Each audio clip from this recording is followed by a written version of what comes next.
帝見當朝水落安排兄弟姊妹打搭嚟到你，或者水難得自家嘅信心，再破少本自家嘅上帝，我相信上帝準備將最好嘅福氣本自家都撒得，去祝福自家平安，祝福自家健康，相信撒講阿門，阿門。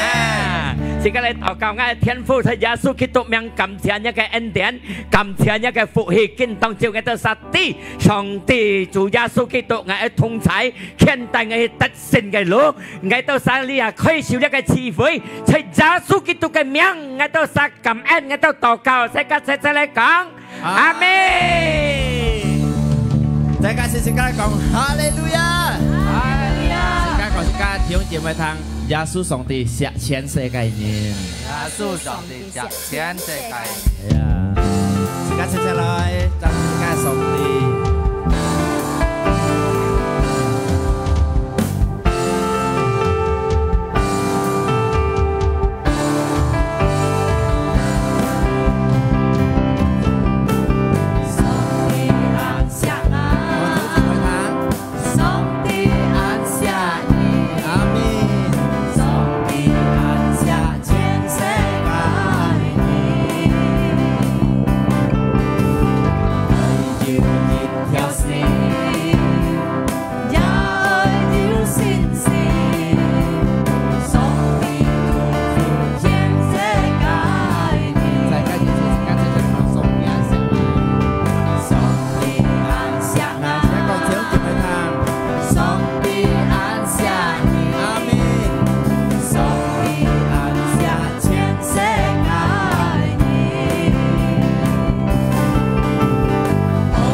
全世界人，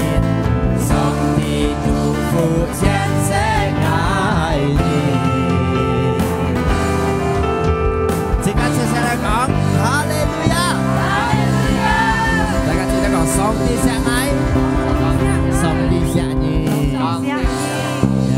即刻耶穌嘅上帝，佢即即刻最好嘅朋友，阿門。呀，在阿妹啲都好，上帝夾即刻同齊。哈利路亞！這個即刻弟兄姊妹聽，即刻耶穌上帝，即刻好朋友。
感謝你耶穌上帝，寫一個名字也係安慰我哋心裏。感謝你上帝，聽住我一齊即刻可以慢慢坐進去。哈利路亞，哈利路亞！感謝你上帝，我相信要出嚟搞到同齊。感謝你，哈利路亞！我想嚟敬拜你上帝，哈利路亞！即刻準備，即刻心，即刻嚟真假，即刻嚟敬拜，即刻上帝。你冇同地要嚟，即刻同齊。哈利路亞！感謝你上帝，感謝你嘅恩典，感謝你嘅生命上帝，感謝你耶穌上帝。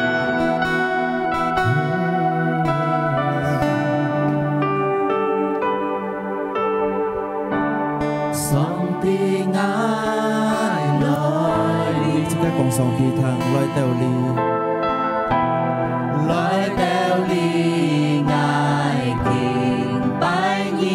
主，我所相信你，爱到相信你，上帝要催你，上帝就催你。哈利路亚，是的啦，哈利路亚，感谢耶稣，要操你感到同情。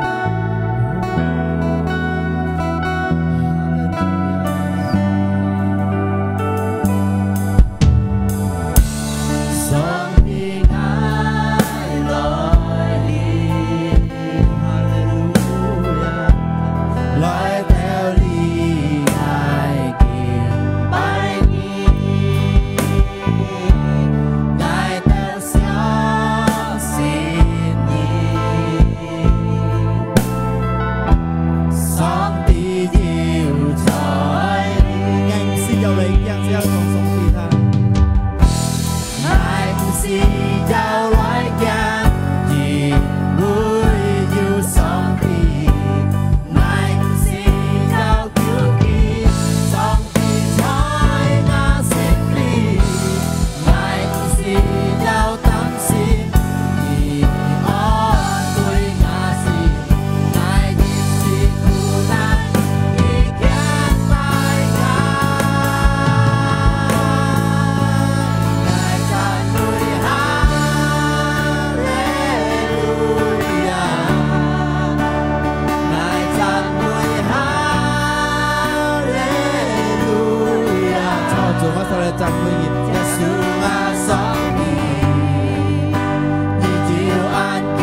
哈利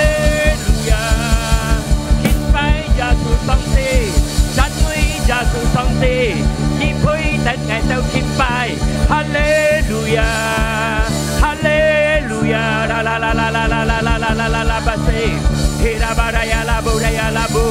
哈利路亞，希拉巴拉亞拉巴拉亞拉布西，希拉巴拉亞拉巴拉亞拉布，哈利路亞，哈利路亞，耶穌上帝，愛到來讚美你，讚美耶穌上帝，榮耀耶穌上帝，哈利路亞，哈利路亞，愛到相信耶穌上帝在愛到顯真實，呼啦巴拉亞拉布，呼啦巴拉亞拉布，神啊呀啦啦啦啦啦啦啦啦啦啦巴西，哈利路亞，哈利路亞。我都相信耶穌，但我都會得勝。我都相信在耶穌嘅方面要得勝嘅路，我都相信在耶穌基督要得勝。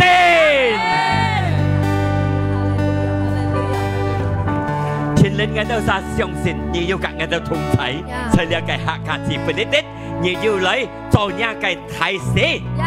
要祝福我都相信，我都能嚟到呢最隆重上帝嘅恩典。有呢個力量伴我到神，有呢個健康要伴我到神。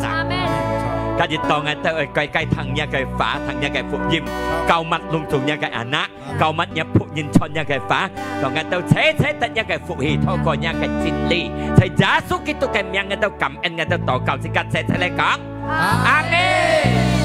學條不切嘅主耶穌，即刻講哈利路亞，哈利路亞。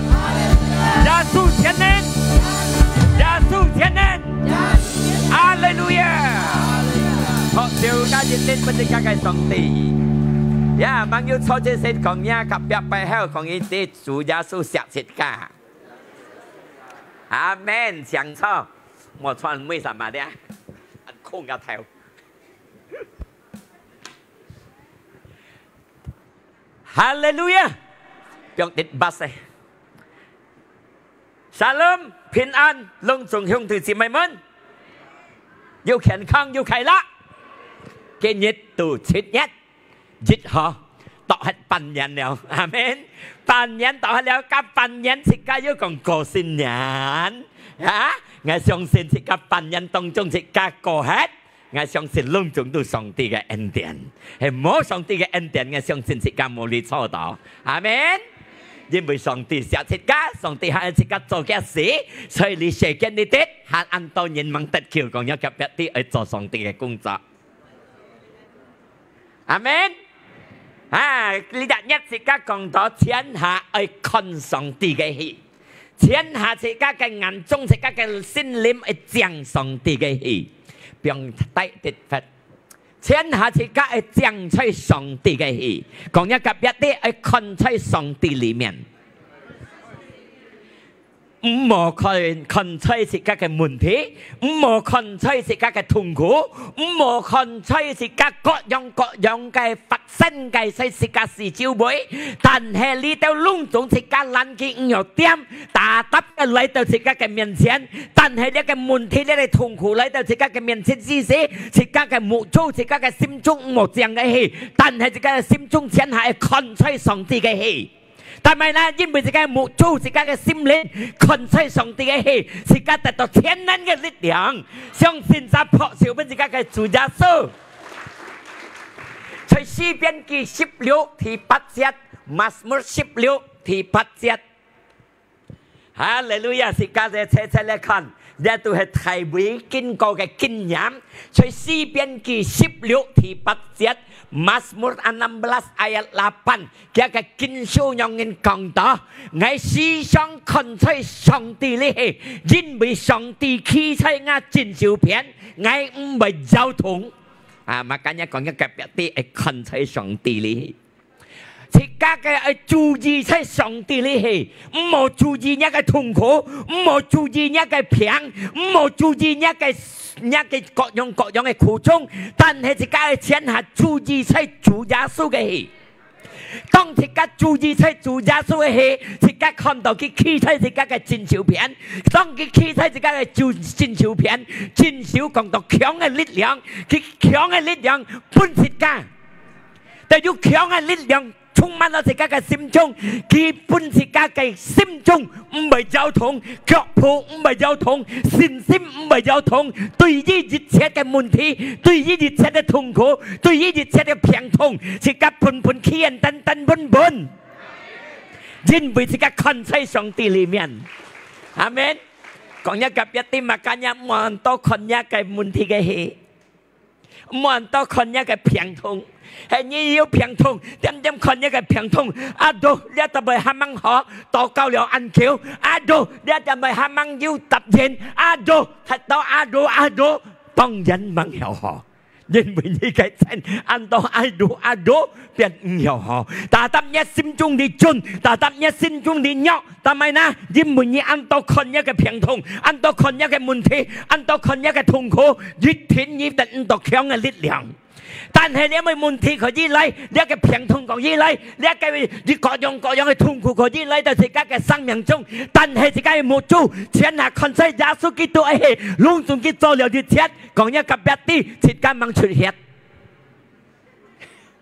耶穌跟電塞出血出變鬆，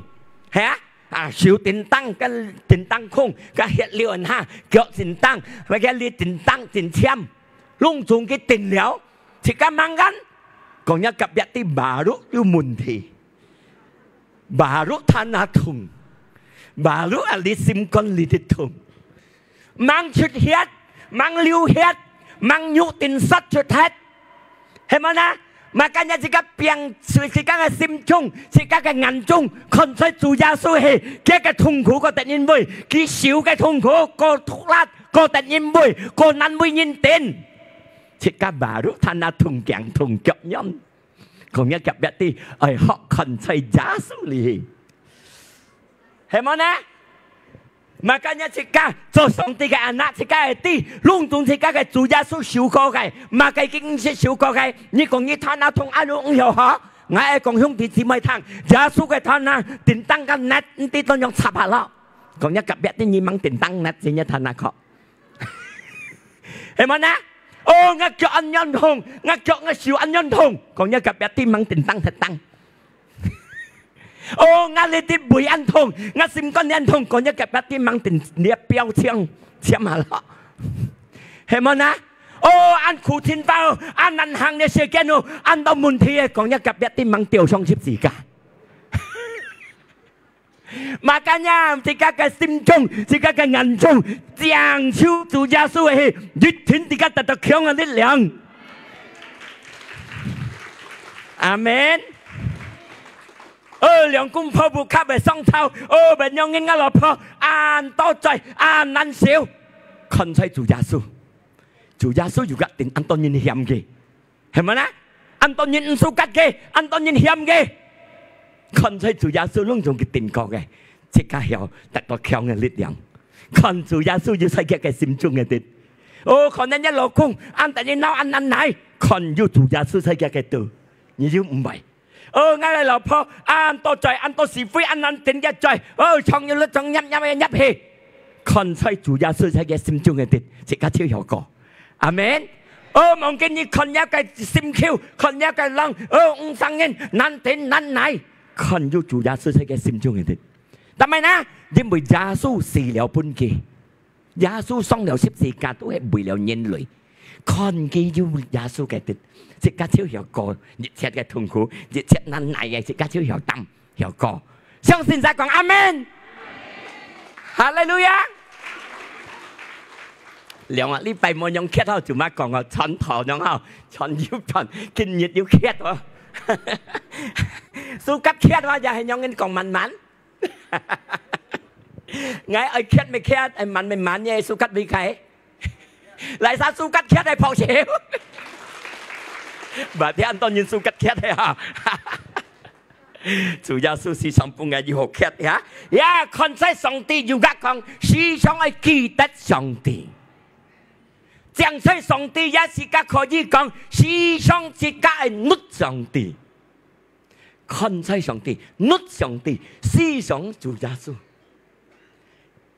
看在上帝也可以講依靠主耶穌。Makanya you munti, you 痛苦, you 生死，冇依靠你當責嘅能力，依靠主耶穌嘅能力，將在主耶穌嘅氣，自己嘅心中將在主耶穌嘅氣，一天之間能過突突折折嘅問題，突突折折嘅痛苦，相信撒破少本自己嘅主耶穌，大家講哈利路亞，阿門。係講呢兄弟姊妹，看在問題嘅氣，看在你痛苦嘅氣，看在你病痛嘅氣，一天你就同一個信心，一天一個信心咗，係咪呢？你們一個別你識經過樣嘢嗎？嚟曬識專門看一個痛苦，看一個問題，看一個天道嘅生死，看一個工作嘅生死。你係將超嘅點點思想嘅氣，點點想嘅氣，點點記得嘅氣，一天自己嘅心中連咗。但係自己嘅問題嚟，咪咪自己有痛，咪咪自己惡，咪咪自己叫，咪咪自己笑，咪咪自己煩。但係自己嘅思想將在主耶穌氣，自己嘅眼中將在主耶穌氣。哦，攏從呢主耶穌經過嘅，咪跟住自己得到強嘅力量，能夠過突突折折嘅痛苦。阿門。哈利路亞！當呢個以色列喺呢隻邦掃呢隻邦帶對到呢個菲利斯汀，喺菲利斯汀要睇歷史，要睇人物嘅高土講嘅咩得？佢思想對戰嘅人，呀，思想佢係對戰之時嚟對付呢以色列嘅兵馬，計下喺掃帶做邦。呢個睇歷史思想講得快，客氣咪佢準咪佢看咪佢擔心咪佢驚，結果呢個手呢隻幫自己嘅兵馬驚擔心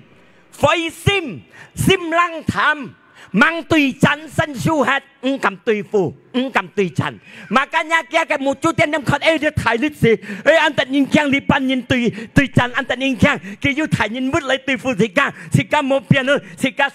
gì cả tùy cái giang à mà cả nhà cái chân muốn khẩn kiên si sòng mong để thái nhìn bút tùy cái giang chắn cái giang anh tận nhìn keng yêu kinh nghiệm cái pin ma cái si sòng thêm nó sòng ở cái khẩn em muốn thì khẩn được ăn thái makanya dia cái sáu dia bong tại cái pin market còn lung tung lan thảm ấy sim biển kiang tan sim chun mang tùy chắn sân su hết tất cả nhìn sẽ cái này hết đầu dịch chẳng anh tôi muốn thi bởi lấy từ cái miền tiền nếu thải lịch sử nếu thải nhìn bút lượng anh tôi thùng cụ phiền thùng bởi lấy từ cái miền tiền nếu thải lịch sử nếu thải nhìn bút lượng你冇講嘅啦你講嘅啦一天你心裡lan thảm你被灰心被驚被擔心被尊係咪呢但係自己學像睇背寫你就睇練筆睇歷史嚟對你睇背傾佢冇做變嘛佢樣佢傾用心跳用結果佢去到對陣安啲去到安啲佢講冇尊冇驚攏總以色列人唔是驚佢講咧手你幫啲嗌嚟去對付你啦幫講你萬那曉認識對個陣去到陣場一啲你睇歷史險嘅你射風面風毛你對嗌容易嘅當吉棍你險嗌咪了險嗌巧樣根本你睇歷史講嗌被病你綠頭天堂嘅雕飾你無信實你實自己但係呢個睇背按照有啲人掹要錯綁背先，佢講乜計？你對付嗌，你來對戰對嗌，用槍用標用炮火，嗌對付你，用上帝嘅名，用錯天錯地上帝嘅名來對付你，咩意思呢？呢個睇背，呢個思想，呢個眼中，呢個心中，全係將在上帝嘅名裏去，錯天錯地嘅上帝，最大最難冇限制嘅主，嘛今日佢難對付呢個睇歷史，結果佢對戰爭。佢用乜嘅對付呢？檢嘅打殺古字出嘅講信道嘅啲，用係啲啊講潮煙炭，啲獵樹煙炭係，你睇歷史，呢個殺古子，按該人用嘅ท่าน係能送落嚟嘅殺古啊，但係上帝嘅名嘅對付嘅，首先ท่าน分係啲殺古，我相信呢個殺古，上帝千年嘅主，揸到插嘅係你自己ท่าน那個嚟定到事實，一樣是加沙菲利的。即係喺度唔冇คนยัง問題อัน睇แล้ว睇แล้ว使用記得用上帝嘅名耶穌基督嘅名嚟對付一個問題嚟對付一個病痛嚟對付一個苦衷相信耶穌全能帶你去得勝嘅路相信在破曉乜嘢嘅上帝在耶穌基督名在講哈利路亞阿門哈利路亞千年嘅主，年代是佢特性。啊，撒是甲我用一單殺嘅力量去對付，用一錯天錯地，耶穌基督嘅名嚟對付一問題，對付一個病痛，對付一個苦衷。一天是艱難去到得勝嘅路，相信撒講哈利路亞。哇，什麼相信啊？啊，第一啲啊，而家講到乜嘅呢？當自家思想困在上帝裡面。當自家思想注意在上帝裡面，當自家全係依靠上帝裡面，當自家嘅信心全係降在主耶穌裡面，第一自家得到乜嘢？自家得到開心、喜樂、快樂、平安。啊，俾啲嘅經節接下去，詩篇記16第9節，詩篇記16第9節，馬斯摩16第9節。因為到我嘅心中裏得到喜樂，我嘅生命裏快樂破曉，因為我嘅身體得到平安，我嘅身體得到甜心。嘛今日我嘅眼中睇聖經第8節跟。天下無主將在主耶穌嘅氣，自家嘅心中你唔會憂痛，自家得到咩？嘅地球只得到開心快樂。嘛今日你係咪望出一問題嘅氣，望出一痛苦嘅氣，望出一病痛嘅氣？你冇可能一個心中得到喜樂，得到快樂，誰冇到唔落球，誰冇到唔掂。冇平安在你心中，係講你點點注意一個痛苦，點點注意一個病痛，點點注意一個問題，你誰冇都唔尋求，塞到你撒回你心中裏冇平安，冇得甜心，但係一個眼中，一個心靈，全係將在主耶穌嘅，一個目標全係看在上帝嘅氣，你得到強，又快樂，又開心，又得到平靜，又得到平安，相信在破曉本這個嘅主耶穌，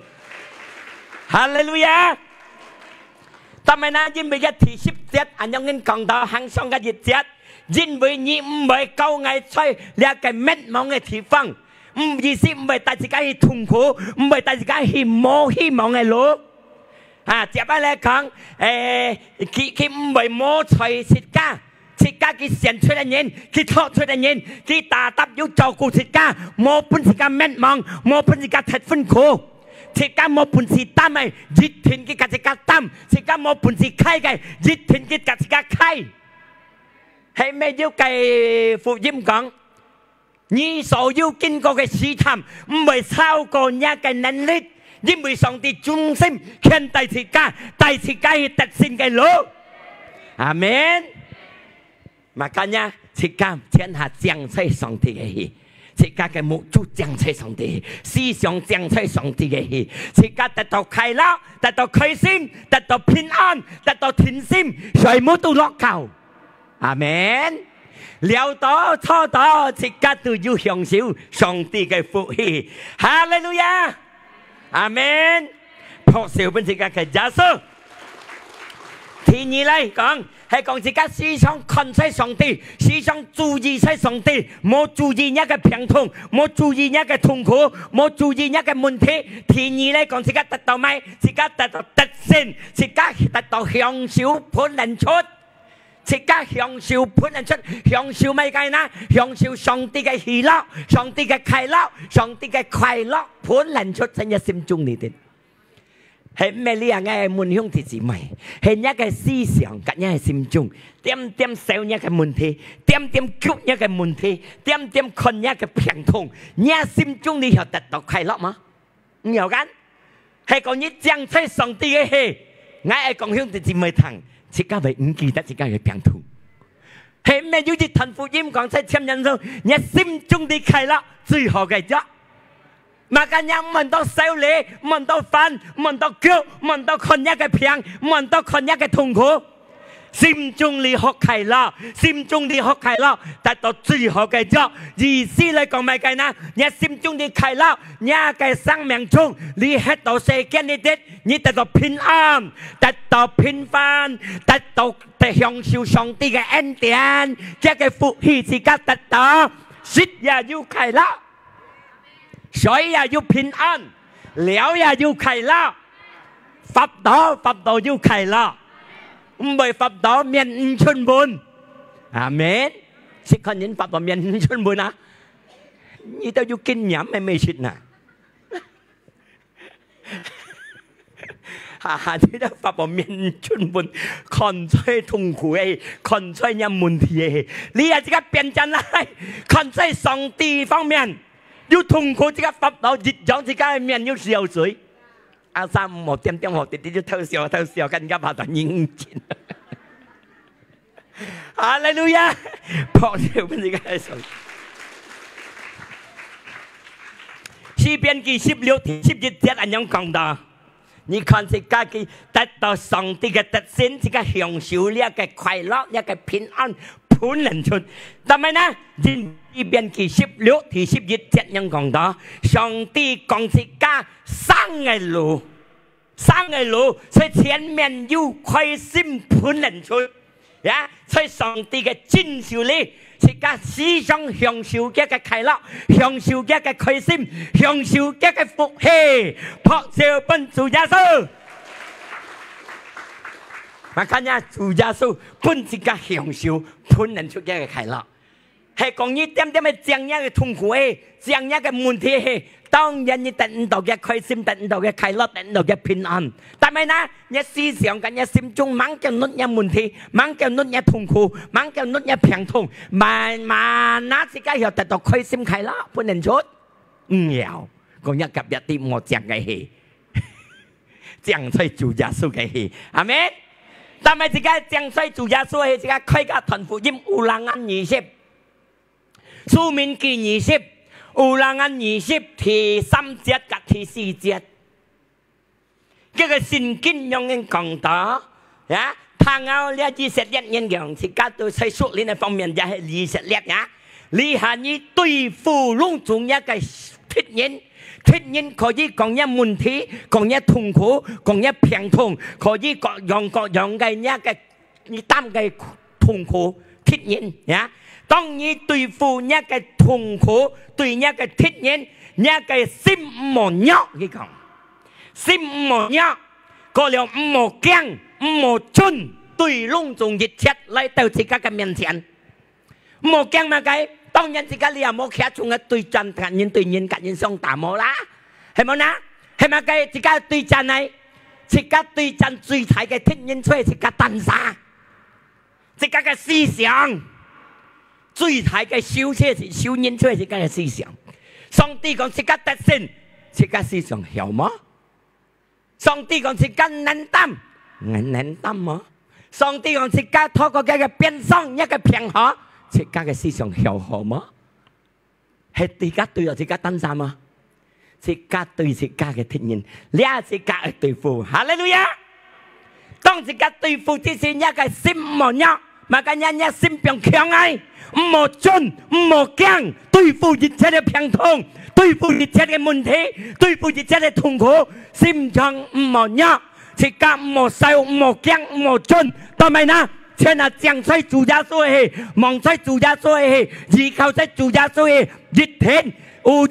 用到實美，熱天自家特勝，相信殺破就問自家嘅主耶穌。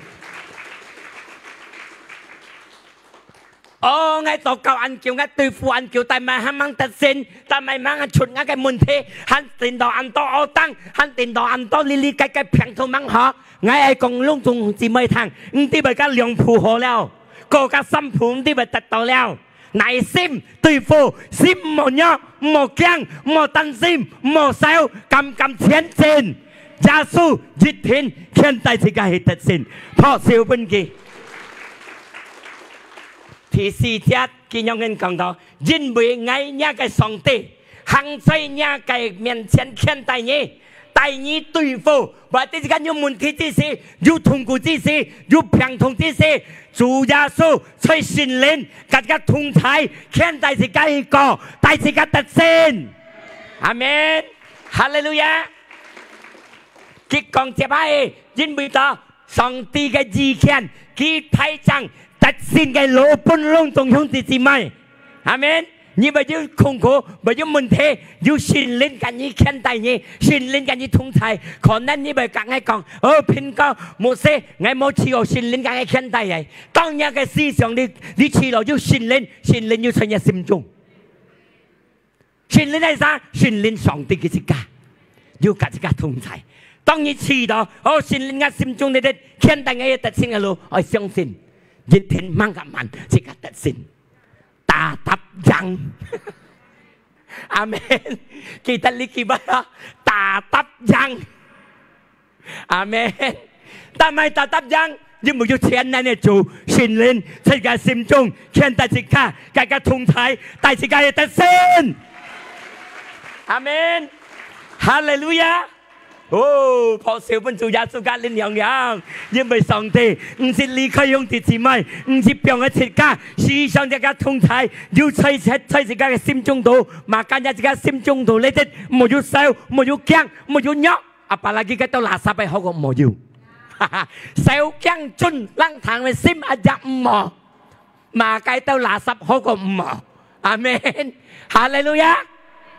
垃圾唔是要我講清楚。單晒有啲，因為要聖靈跟你講，阿門，哈利路亞！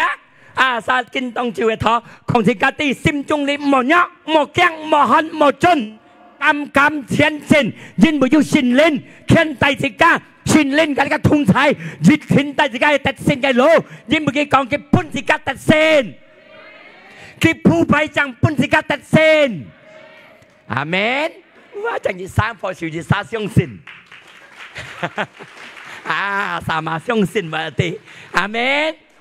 哦，即刻説歡快樂嘅人，上帝善嘅人，上帝喺上帝嘅眼中，因為佢嘅生命嚟屬即刻，嘛那時間唔開心、唔快樂，時間唔要數，時間越天將喺上帝嘅方面越天得勝。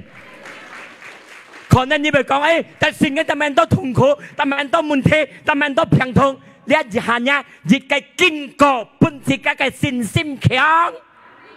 你做咩考試係嘛？你越學生越學咩考試啊？越學生三冇咩考試啊？中小學上高中咩考試係嘛？自家越樣，上帝係考試自家，本自家嘅信心一嚟一強，一嚟一強，上帝嘅信心要大要練習。要愛嘅連接，要快樂嘅連接，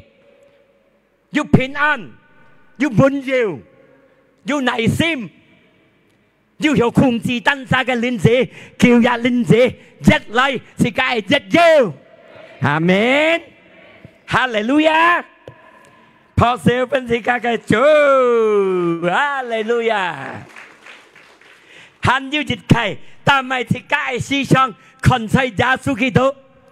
因為自家看在耶穌基督裏面，自家得到強嘅力量、新嘅力量，哈利路亞！但係自家看在嘅腓立比書第13，腓立比書第13，當自家看在上帝裏面，當自家注意在上帝裏面。腓立比書第13，隆重熱切一個能擔在耶穌基督嘅內中，因為佢本是個力量，嚟得相信他，講哈利路亞。哦，你見只要做嘅，上帝講出，就係要做嘅，所以一切嘅痛苦只係難擔。每一個別人難擔我哋人要撐下痛，你心口幾多人要難擔我哋門嘅，你家用幾多人要難擔啊？你朋友用人講我背，騙我哋難擔啊門嘅，誒，一切只係難擔。อาสาจิกาจีเขายาสุกิโตทำไมนะซิมคิวกิโตจิกานันตามยิ่งเป็นคนใช้ยาสุกิโตอยู่ใช้ยากายอาเมนจิกาโตซิมคิวซะการยองอันโตยำอันโตเจ็ดยำหนอมโมทางไงบ่อยจิกาโตซิมคิวนันตามมาเนี่ยแกมูจูจังใช้ยาสุกิโตอันนี้นันตามยิ่งเป็นคนใช้ยาซิมคิวไงเด็ดอยู่ยาสุไงอาเมนโมมันยินคำแอนจังตินดอดอาเมนkalau jika mau saya jatuh gitu limian jika mau pun si tuifu katin tua ya mau pun si tuifu nhưng người bơi khéo nhưng người bơi si an to mình jika thùng cố mình jika mau pun si tam tan he jika cái một chú chẳng sai song ti cái he song ti ya ơi yêu sai jika sim trung luôn trung jika nan tam一個聖經講時間能擔，因為點咩呢？佢本是個強嘅力量，時間能擔，強嘅力量本身是個心中，強嘅力量本是個內心，強嘅力量本是個內心嚟對付各樣乜時間喐嘅，阿門。講一個別啲時間做緊樣嘅內心，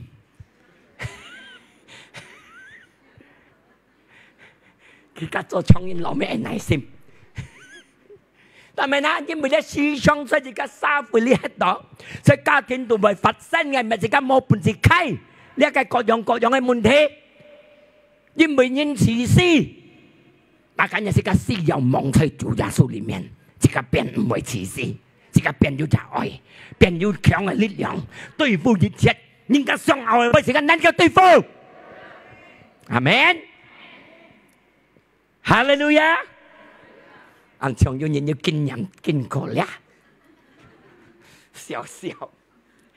Hallelujah 上帝俾你個強嘅力量自家嘅信心變強自家嘅希望變強自家嘅思想心中變強阿薩自家講出上帝嘅氣佢不僅能夠對付一切嘅痛苦一切嘅問題一切嘅危險自家能夠對付因為佢本自家力量阿門哈利路亞，抱住本主耶穌。所以耶賽亞40:31，睇晒我跟講，思想看在上帝，注意在上帝，一樣講到依靠上帝嘅人，依靠上帝嘅人，所以耶賽亞40:31這樣講到，但係等上帝依靠上帝嘅人得到新嘅力量，了就引導人。飛上天，用這個熱嚟飛上雲層，因為要強嘅力，切家出嚟唱，基督徒唱啲雕樣，唱啲引雕樣，要強嘅力。當時間依靠上帝，將在上帝，即刻得到強嘅熱嚟飛上，乜意思？得到強嘅信心，得到強嘅心，得到強嘅思想，得到強嘅信心，對付一切嘅痛苦，即刻企上嗰個，飛上嗰個。一切的問題在底下，一切的痛苦在底下，一切的病痛在底下，即刻背上嗰個信心強個，企上一切即刻得勝。阿門，哈利路亞。嗰兩句講乜計啊？手唔係喝唔係尿，係咪啊？唔係嚟拉緊，唔係嚟掃緊，哈哈哈！makanya即刻做上帝嘅人啦。即刻將在上帝，依靠上帝，打得即刻嚟聽上帝嘅路，唔係虐，唔係黑，唔係素素。靈火不用拉嚟，信心不用拉嚟。Kalau nya 信心虐hanya 靈火虐係 pasti 虐，素素、小小、腳腳、煩煩。Makanya 要堅持，要精神去聽上帝嘅方面。阿門。講一及一啲靈火冇呢係。哈利路亞！這個耶利米書第17節這樣講到，得福，依靠上帝嘅人，依靠上帝人得福，並且希望在上帝嘅人得福。阿們，我相信隆重自家呢啲都係依靠上帝嘅人，請下將在上帝隆重得到上帝嘅福，得到上帝嘅恩典。耶利米亞17:8這樣講到，依靠上帝嘅人得福，希望並在上帝嘅人得福，表示了解手中才隨便順。水才是變順的中道，或者一個見識到水，一個手熱下行，打打呸呸，將將，乜意思呢？係講自家依靠上帝，自家得到力量，打打自家嘅熟練，自家嘅信心，打打強強，將將，穩穩，強強，唔係弱，唔係快喺家姐，佢就係兄弟姊妹，更愛依靠上帝嘅人，哈利路亞。接係佢講，月頭收收，唔係乜嘅入，乜嘅抽卡，但係嘅入熱用槍，唔係手要摸水洞，乜意思呢？隆重屍體，隆重嘅屍體，隆重嘅屍隻，熱燙個熱燙，創要率，自家依靠上帝嘅人，自家打得強，打得正，打得配，信心打得強，靈火打得強。佢就係兄弟姊妹，更係依靠上帝嘅，注意上帝嘅，冇注意一問題嘅，冇不注意一痛苦嘅，就係愛隔嘢，撲上俾自家嘅主耶穌，哈利路亞！相信講一及一啲，天下將在主耶穌嘅，但係天下將在呢，因為將在主耶穌，是佢得到強嘅力量，得到強嘅信心，得到強嘅心。有強嘅心，人哋冇法嚟到自家嘅面前，自家唔係有痛，自家唔係弱，嘅冇法可以嚟，但俾佢彈到出，唔係병在呢度。係一個你冇依靠主耶穌，你冇依靠將在主耶穌，咁冇法而嚟，咪落冷從落呢度，病落呢度去，咪自家嘅心腸度弱，心腸弱，病痛度嚟。係個自家強依靠主耶穌，冇法嚟，電腦耳孔呢啲彈到出。落唔到心中，自家身體笨笨強強，信心笨笨強強，笨笨打強強嘅字，撲上俾自家主耶穌，自家強嚟講哈利路亞。呀，自家嚟讚美主。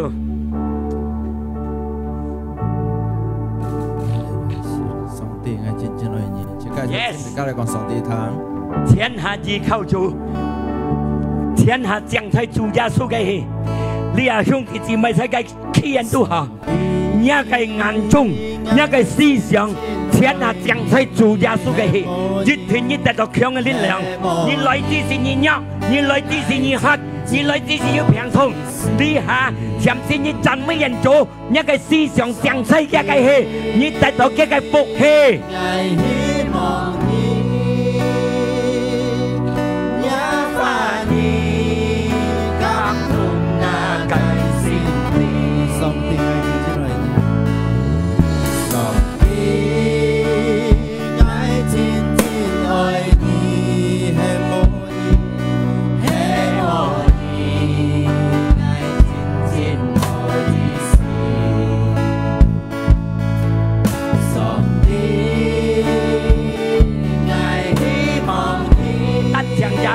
自家嘅盼望，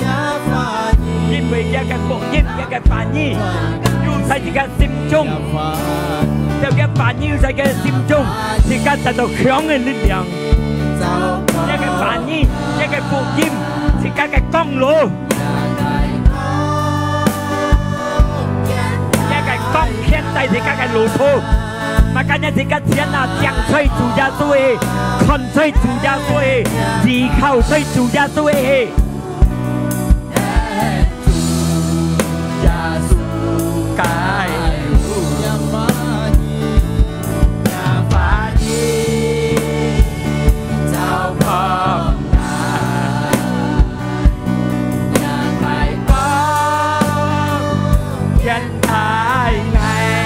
Lên như thay nhà xem chung, xin lên như khen tài nhì, xin lên này con như chào cụ nhì. Asa thì cả thành gia lũ, 一個心中響嘅姊妹，讓佢主耶穌喺你世界啲喺度，越遠嘅第二特先嘅路，平日時間得到開心快樂判人出，平安判人出，時間特先嘅路，時間得到新嘅力量。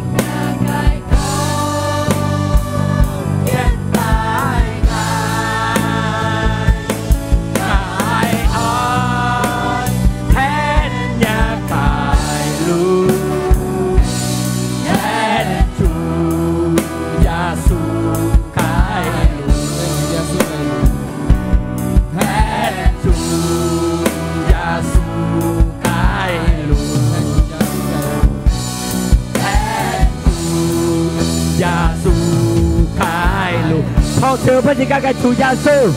say hallelujah còn chủ gia sư tiếng ngày thành nhà lũ các cái si cho ngày mù chú chẳng siêu nhà cái thiên là con thấy chủ gia sư ngay tại tộc khéo ngay linh lượng ngay tại tộc khai sim ngay tại tộc khai lao ngay tại tộc tách xin cái lũ khai sim phun anh chôn thọ siêu bên kia ngay tàu cầu bên lông trong những thị mời giúp hàng thôn ngày địa tầng thang song tiกันยิ่งขันเซลเนี่ยก็เพียงใช้ยาสุกิตัวกันยังใช้ตัวกันเป็นซ่องเนี่ยก็เพียงแต่ต่อเขาชิ้นที่ตัดปุ๊บพอเซลเป็นใจกันจูยาสูกำเชียนี่จูยาสูกำเชียนี่ชินลินอยู่เขียนใจเนี่ยก็ชีปีเนี่ยชีปีหักกันชีปีตัวเต่าลิบิจีการจิตตองไงเต่าไอ้จันไงเสียงสินชินลินอยู่การได้ทุ่งไทยแต่ไงเต่าจันได้บุกข้าจิตติดตัวโมเสาเข้มไงเต่ากำแอนไงเต่ามังลีใครเลี้ยบุยโซจีซีไงเต่าเน้นแต่เลี้ยกฟุงเฮียนเลยตอนนี้ก็เมียนเทียนใช้ยาสุกิตัวกันยังทิ้งอย่างได้ฟุงเฮียนเลยเต่าจูไก่กุงจ่อลุงตรงหิ้งตัวจีไม่เหมือนสิกาแขวสุ่งสิวเลยสิกาชีปีเต่าลิบิจีสิกาเลยจันสิกาเลยจับส่งติก平安快樂健康充滿落自己嘅心中主耶穌嘅愛佢顯出嚟嘅死復活嚟殺先佢殺得到永久嘅神靈唔是離開個兄弟姊妹時常帶自己係得勝嘅路自己從小嚟接領用信心嚟去接領上帝嘅福氣自己享受呢個福氣做出呢個福氣本人人得在耶穌基督嘅名自己感恩自己禱告自己切切講阿們學笑不自己做一做錯錯講上去